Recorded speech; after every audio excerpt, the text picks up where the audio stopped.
Ya.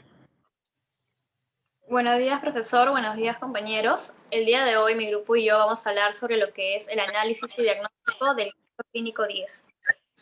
Nosotros somos Jesús Minaya, Rosmery Tineo, Gilbert Castillo y quien les habla, Alicia Ruiz. A continuación, mis compañeros les van a explicar más del caso.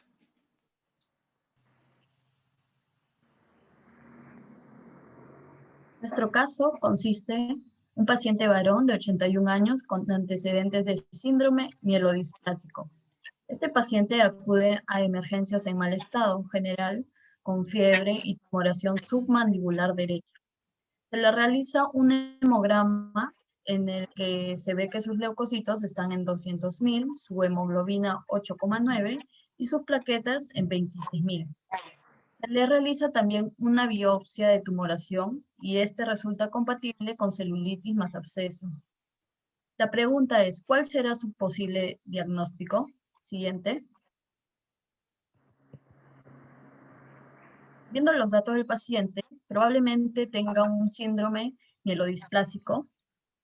Esto consiste en que algunas células que están alojadas en la médula ósea son defectuosas y dañan a las células normales del paciente, haciendo que todas se vuelvan defectuosas. Y hay una escasez de glóbulos rojos produciendo una anemia. Siguiente. Se le realiza una anamnesis a su llegada, en el que consisten los datos del paciente, género varón, su edad 81 años, ya es un paciente adulto mayor, sus datos clínicos de importancia, su llegada a emergencias, fiebre más tumoración submandibular derecha. Siguiente. En los resultados de análisis clínicos se observa leucocitos a 200.000. Lo normal va de 4.000 a 10.000. Este valor ya nos está indicando que el paciente presenta una leucemia. Su hemoglobina es de 8,9 y lo normal es de 13,8 a 17 gramos por decilitro. El valor nos indica que el paciente tiene una anemia ya severa. Sus plaquetas están en 26.000 y lo normal es de 150.000 a 400.000 por microlitro. Nos indica también que hay una trombocitopenia, que es un trastorno en el cual hay una cantidad normal baja de plaquetas, que hace que el paciente no pueda coagular la sangre si es que éste tuviera un sangrado. Siguiente. En cuanto a sus blastos, tiene un 50%, que está muy elevado. En sangre debería haber solo 0%. En la médula ósea podemos encontrar un 5%, sin embargo, lo normal sería que no haya nada. Este resultado es debido a los antecedentes que él ya presenta, ¿no? Como es el síndrome mieloplástico. También se le observa una tumoración que es compatible con una celulitis más absceso, que la encontramos en la zona derecha submandibular. Siguiente. De acuerdo a todos los análisis clínicos realizados al paciente, presenta leucemia, anemia, baja en plaquetas, hemos llegado a la conclusión de que el paciente tiene las vitaminas B12 bajas, las proteínas también bajas, la producción de histamina secundaria basofilia se incrementa en etapas posteriores, causando diarreas, enrojecimientos. Su recuento total de leucocitos es siempre elevado.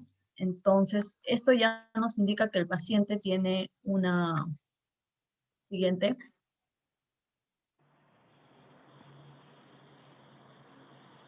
Una leucemia mieloide aguda.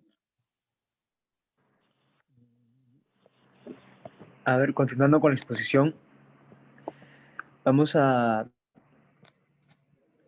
describir qué es la leucemia mieloide aguda.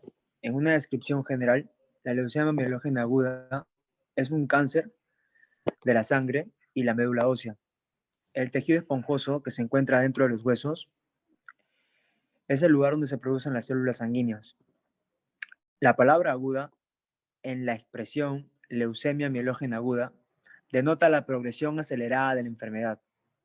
Se llama leucemia mielógena porque afecta a un grupo de glóbulos blancos llamados células mieloides, que normalmente se convierten en los diversos tipos de células sanguíneas maduras, como los glóbulos rojos, los glóbulos blancos y las plaquetas. La leucemia mielógena aguda también se conoce como leucemia mieloide aguda. Como sinónimo también lo podemos llamar leucemia mieloblástica aguda, leucemia granulocítica aguda y leucemia no linfocítica aguda. ¿Cuáles son los síntomas? Los síntomas pueden variar entre fiebre, dolor de los huesos, letargo y fatiga, falta de aire y piel pálida.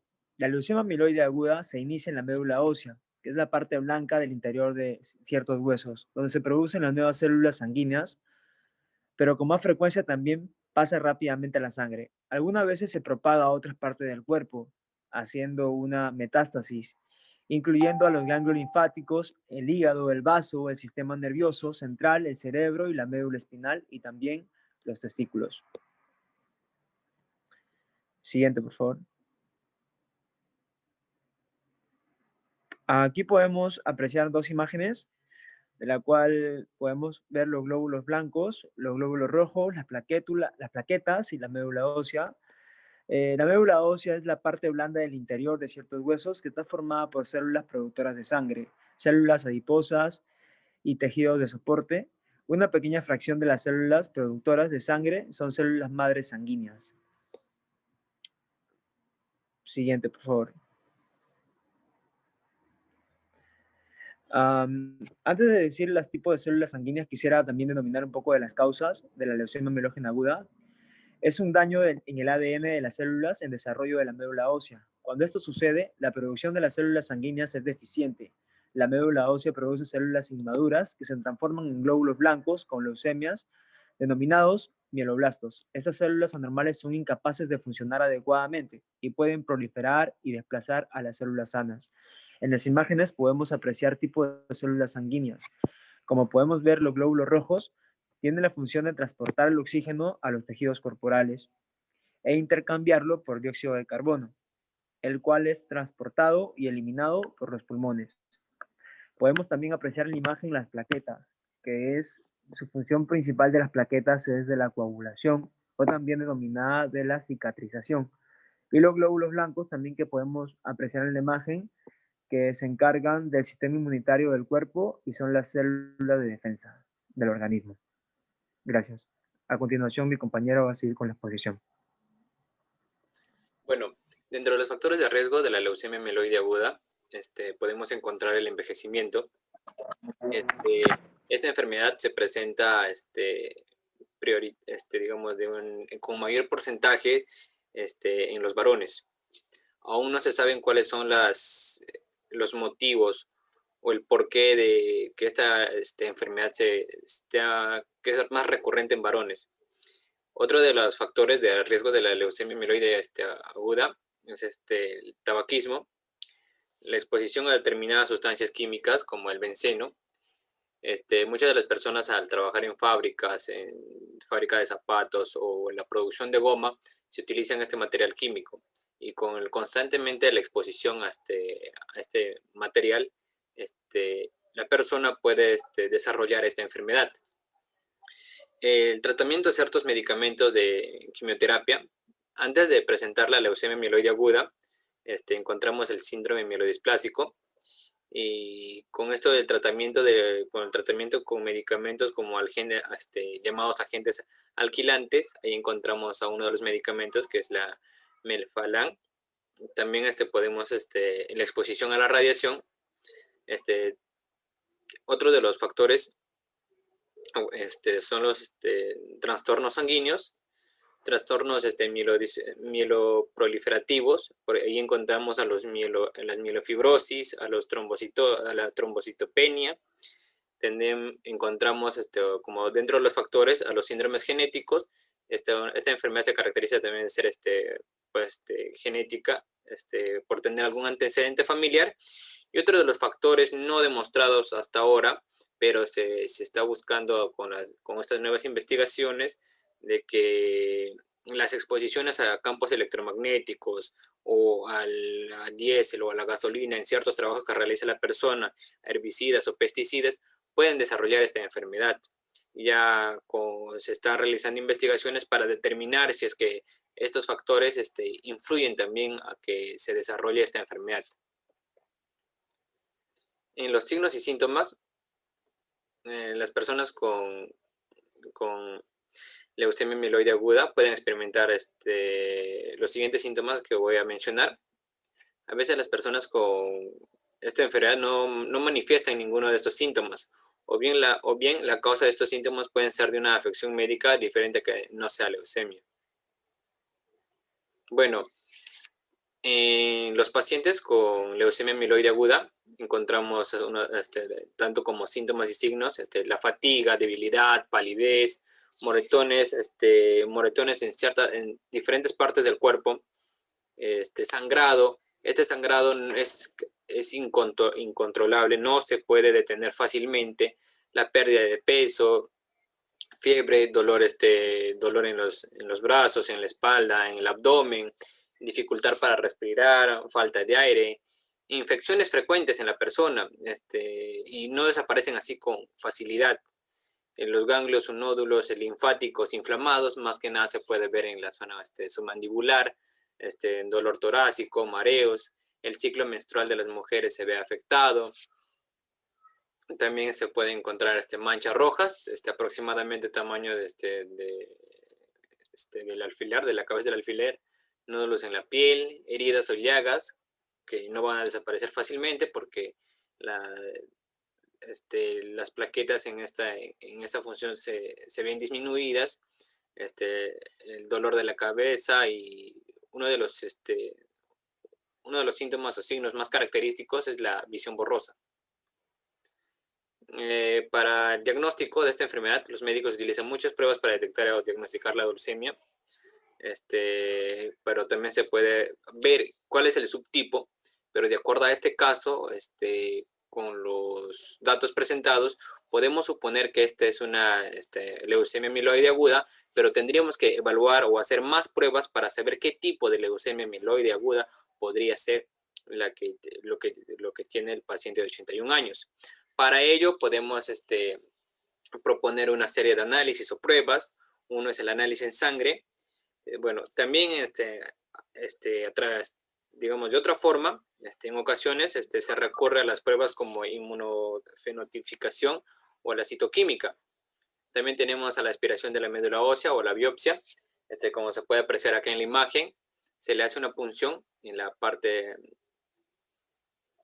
dorsal, donde que se va a extraer de la médula ósea roja, digamos, para explicarlo de una manera más fácil, en la médula ósea roja se van a crear o se van a formar lo que es los glóbulos rojos, los glóbulos blancos. Y como son la creación, se busca ver en qué momento o en cuál es el origen de la malformación de esta célula, y con ello podemos apreciar en microscopía, en el microscopio, ver cuál es la célula que está siendo dañada y que se está produciendo esta enfermedad.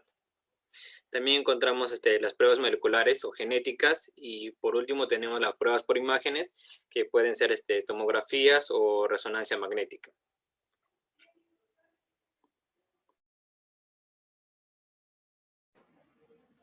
Bueno, ahora para poder hablar sobre el tratamiento.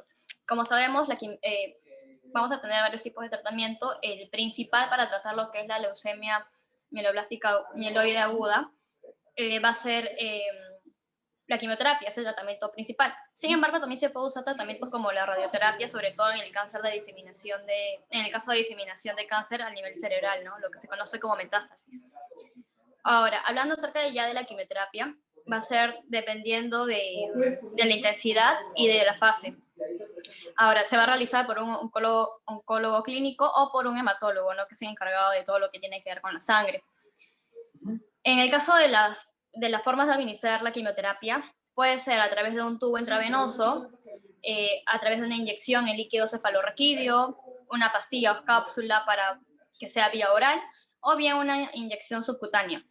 Cuando hablamos del régimen o del programa de quimioterapia, por lo general va a consistir en una cantidad específica de ciclos en el cual se va a administrar ya sea un fármaco cada vez que le toque su sesión de quimioterapia o bien un conjunto de fármacos dependiendo de la gravedad o del estadio del cáncer del paciente. Cuando hablamos ya de quimioterapia por fase, vamos a hablar de 3 fases. La fase de inducción, la de terapia posterior a la remisión y lo que es la consolidación. Cuando hablamos de la terapia por inducción, vamos a hablar que es el primer paso a seguir una vez que se le diagnostica al paciente con leucemia mieloide aguda, ¿no? En este caso lo que se va a hacer es, como objetivo principal, producir en el paciente una remisión completa, ¿no? Es decir, que ya no tenga el cáncer. Eso se sabe a partir de 3 puntos. Uno, cuando es que el recuento sanguíneo ha regresado a un nivel normal, cuando la leucemia ya no es detectada en una muestra de médula ósea, o bien cuando ya no hay signos ni síntomas de la leucemia, ¿no? Ahora, cuando hablamos de la terapia posterior a la remisión, quiere decir que después de la terapia de inducción vamos a usar distintos fármacos para asegurarnos que las células restantes de leucemia, que ya no se puedan detectar por los exámenes, pero que aún sabemos que están ahí, puedan irse con totalidad, ¿no? Luego tenemos la terapia de consolidación. Eso va a depender mucho si el paciente es adulto o es joven o niño. ¿Por qué? Porque en un adulto, por lo general, una vez que ya se terminaron las quimioterapias y las 2 primeras fases, se les administra de 2 a 4 sesiones con dosis altas o intermedias, ¿no?, de citarabina. Y se les da algunas sesiones más de quimioterapia.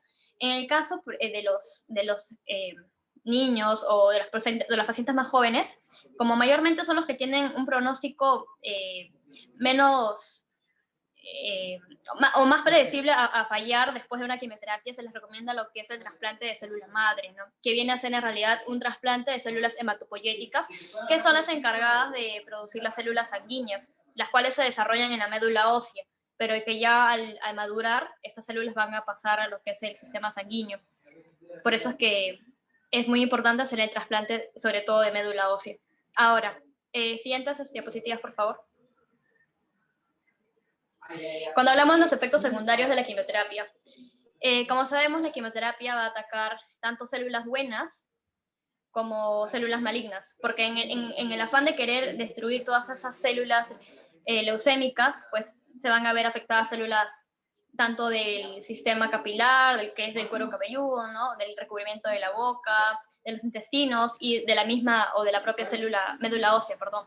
Entonces, ¿qué va a generar eso? Va a provocar tanto caída del cabello, aparición de llagas alrededor de la boca o de los labios, náuseas, vómitos, sobre todo en los primeros días después de la sesión de quimioterapia, ¿no? Ahora, lo que es en el caso, por ejemplo, de la caída del cabello, esto se da solamente durante el tiempo de quimioterapia. Una vez que el paciente termine sus sesiones, el cabello va a volver a crecer, ¿no? Igual con los vómitos, todos esos efectos van a ir cediendo una vez que el paciente termine con sus sesiones. Ahora, algo también importante es que como hay una disminución de células sanguíneas sanas, entonces también disminuye la capacidad del cuerpo para poder combatir contra infecciones. Sobre todo, o sea, hay una disminución del sistema inmunitario, ¿no? Entonces, por eso también que se le da muchos antibióticos para poder prevenir cualquier tipo de infección, ¿no? Además, también muchos pacientes llegan a tener lo que son transfusiones de glóbulos rojos y de plaquetas a lo largo de la quimioterapia. Por eso también muchos sufren de un pequeño golpe y comienzan a tener moretones, sangrados y cansancio. Siguiente diapositiva, por favor. Aquí podemos ver unos ejemplos, ¿no?, de cómo es la quimioterapia. Pasa. Ahora, ¿cómo obtener atención para los síntomas y efectos secundarios? A menudo, tanto la leucemia como otros tipos de cáncer, ¿no?, y sus tratamientos, como ya comenté, producen efectos secundarios. Muchas personas tienen carácter fuerte y lo asumen pues con buen ánimo, otras no tanto y se comienzan a deprimir o a sentir mal porque, no sé, tal vez tenía el cabello muy grande y muy bonito y de pronto se le cae y es traumático para una persona tal vez bañarse y ver un puñado de cabello en su mano. Entonces, por eso se brinda mucho lo que es los cuidados paliativos o lo que es la atención de apoyo, ¿no?, que es una medicina que está encargada de brindar apoyo emocional al paciente, tanto, bueno, no solo emocional, también físico y social, ¿no? Va acompañado mucho de lo que es un psicólogo y se da sobre todo en estos casos para que la persona pueda aprender a sobrellevar estos cambios, aceptarlos y a saber pues que en algún momento va a salir, ¿no? Pasa, por favor. Pero ¿qué pasa si el tratamiento no funciona? Entonces, aparte de que se trata de hacer lo que es la terapia con extracción de células madres, ya cuando vemos que a pesar de hecho todo lo posible y que el tratamiento aún no funciona, se va a una segunda etapa del tratamiento paliativo. Es decir, no solo se busca tener una estabilidad emocional del paciente, sino que también se va a tratar de controlar y de mantener conversaciones abiertas y sinceras, tanto con el paciente como con sus familiares, para poder darles lo que es el cuidado para enfermos terminales, que va dirigido sobre todo a proporcionar una mejor calidad de vida para el paciente, ¿no? Tratar de darle los medicamentos y los recursos necesarios para que no sienta dolor en sus últimos días de vida, pues no, como sabemos esa enfermedad o cualquier tipo de cáncer es una enfermedad que puede durar mucho tiempo o que bien podría ser rápida, pero que sí o sí genera mucho malestar y mucho dolor. Y bueno, eso sería todo. Gracias de parte de todos. Pasa, por favor.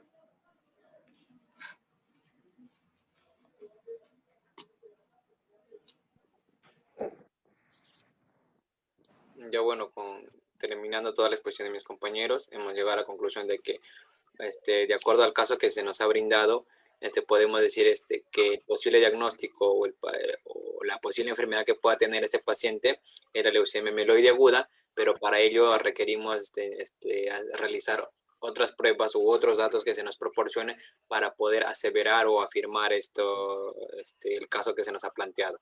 Muchas gracias. Gracias. Gracias.